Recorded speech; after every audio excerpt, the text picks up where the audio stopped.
नाज़रीन, ख्वाजा साद रफ़ीक ने कहा कि इमरान खान को लाने वाले और उनके सहूलतकार दोनों मुल्क के साथ दोस्ती नहीं कर रहे, बल्कि ये एक ख़तरनाक खेल खेला जा रहा है। इमरान खान को वापस लाने की तैयारी की जा रही है, यानी कि हुकूमत की जानिब से, PDM की जानिब से ये कन्फर्मेशन मिल जाना कि इमरान खान वापस इक़्तिदार में आ रहा है। इट मीन्स दैट कि इमरान खान की वापसी तय हो चुकी है।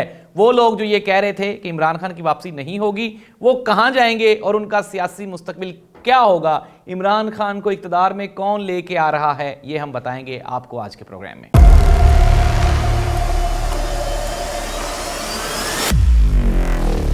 औज़ुबिल्लाहिमिनश्शैतानिर्रजीम, बिस्मिल्लाहिर्रहमानिर्रहीम, अल्लाहुम्मा सल्लि अला मुहम्मदिन व आलि मुहम्मद। करोड़ों दरूद व सलाम हज़रत मोहम्मद मुस्तफ़ा सल्लल्लाहु अलैहि वसल्लम पे और आप सल्लल्लाहु अलैहि वसल्लम की आल पे ज़ाहिद अब्बास नकवी ऑफिशियल पे खुशामदीद। हुकूमती वज़रा की परेशानियाँ बढ़ती हुई दिखाई देती हैं।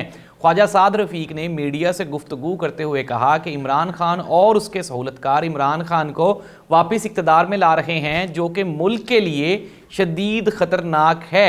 दूसरी जानिब राना सनाउल्लाह साहब वो काफ़ी तशवीश में दिखाई देते हैं और उनकी कोशिश है कि as soon as possible Imran Khan के ख़िलाफ़ केसेस जो बंद पड़े हुए हैं वो खोले जाएं और कोई नए केसेस भी बनाए जाएं, ताकि जाते जाते एक मरतबा इमरान खान को जेल की हवा ज़रूर खिला दी जाए। राना सनाउल्लाह साहब ने भी आज मीडिया से गुफ्तगू करते हुए कहा कि कल जुडिशल कम्प्लेक्स में होने वाला जो हंगामा था उसका केस भी हम लोग ओपन करवा रहे हैं और दूसरे केसेस में भी हम लोग कोशिश कर रहे हैं कि ज़िम्मेदारान के ख़िलाफ़ कार्रवाई की जाए। ज़िम्मेदार कौन है?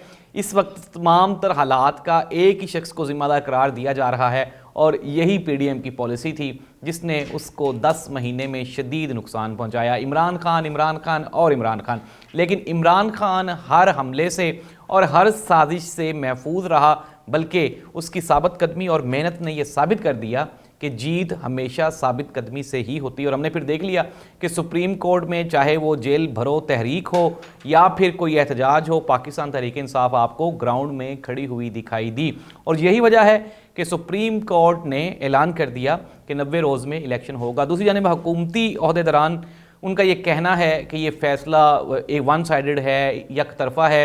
और हुकूमती वज़ीर कानून ने यह भी कहा कि 5 जजेस ने फ़ैसले के ख़िलाफ़ फ़ैसला दिया है। लेकिन एक्चुअल ये था कि जिस तरह से फवाद चौधरी साहब ने कहा कि 9 जजेस का बेंच नहीं था बल्कि 5 जजेस का बेंच था, और हमने देखा कि 4 जजेस को ऑलरेडी अलग कर दिया गया। तो 5 जजेस ने फ़ैसला दिया, जिसमें से 3 ने फ़ैसले के हक़ में आए, पिटिशन के हक़ में, और 2 ने पिटिशन के ख़िलाफ़ फ़ैसला दिया। इट मीन्स अब वो हुकूमती ओहदेदारान जो ये हुकूमत को मिसगाइड कर रहे हैं, कुछ ऐसे फॉलोअर्स हैं पाकिस्तान मुस्लिम लीग नून के।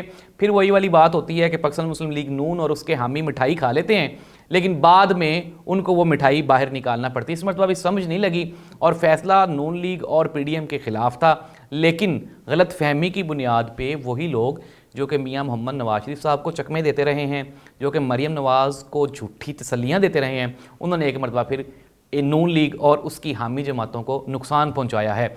अब देखना ये होगा कि नून लीग वापस मैदान में आती है और आकर अपनी बची कुची साख को बचाने की कोशिश करती है, या फिर मैदान पाकिस्तान तहरीक इंसाफ के लिए अकेला छोड़ दिया जाता है। वक्ती तौर पे फ़ाइट नहीं है, मुकाबला भी नहीं है। हम लोग देख रहे हैं कि किस तरह से राजनपुर के इलेक्शन में वन साइडेड सारी जमातों के वोट मिलाकर भी पाकिस्तान तहरीक इंसाफ के बराबर 14 जमातें भी वोट नहीं ले सकी। फ्री इलेक्शन हुआ है, फेयर इलेक्शन हुआ है। जो ताकतवर हल्के हैं वो भी टेस्टर लगा के चेक करते हैं कि इमरान खान की पॉपुलैरिटी का ग्राफ कहां तक पहुंच चुका है। तो हम लोगों ने देख लिया कि इमरान खान की पॉपुलैरिटी का ग्राफ इस कदर ऊपर जा चुका है कि 14 जमातें मिलकर भी इलेक्शन में उसका मुकाबला नहीं कर पाएंगी। अब देखना ये होगा कि पंजाब और KP के, पंजाब में PTI का मुकाबला सिर्फ और सिर्फ नून लीग के साथ है।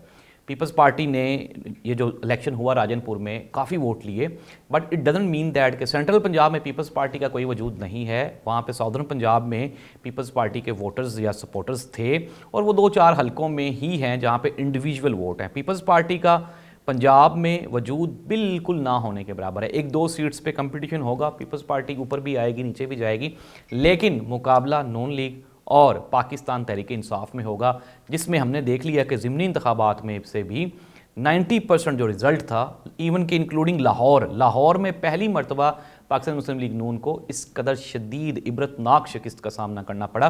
वो लोग जो कहते थे कि लाहौर यहाँ पे तख्त है नून लीग का, हमने फिर देखा कि इमरान खान ने वो तख्त भी उल्टा दिया और पंजाब को फतह भी किया। अब देखना ये होगा कि नून लीग पंजाब में कोई ऐसी पॉलिसी, कोई ऐसा बंदा, कोई मैजिक करने में कामयाब होती है जो इमरान खान का रास्ता रोक सके।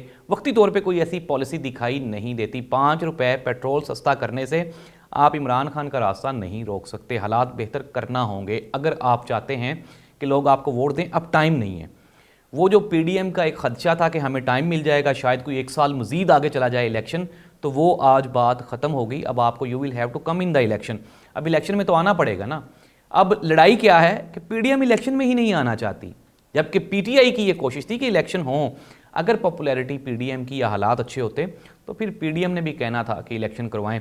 केपीके में इमरान खान को टफ टाइम मिलने वाला है। वहाँ पे जेयूआई यानी मौलाना फजलुर रहमान साहब की जमात और दूसरी जमातें मिलके इमरान खान को टफ टाइम देंगी, लेकिन वहाँ पे इंतहाई डोमिनेंट है पाकिस्तान तहरीक इंसाफ।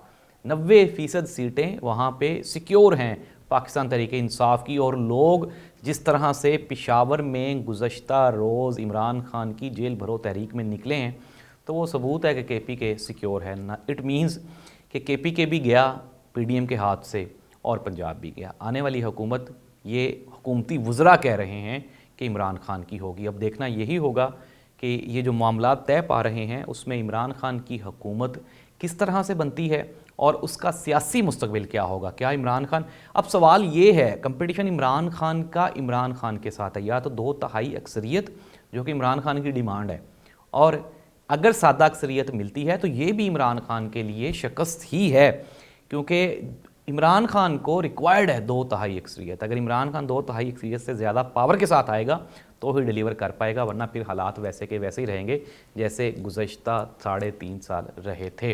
तो देखना ये होगा कि इमरान खान आता है और इनके साथ क्या करता है, ये वक्त फ़ैसला करेगा। लेकिन जो भी होगा वो इंशाल्लाह मुल्क के लिए बेहतर होगा। अच्छे फ़ैसले आना शुरू हो गए। अपने मेज़बान ज़ाहिद अब्बास नकवी को इजाज़त दें। अल्लाह हाफ़िज़।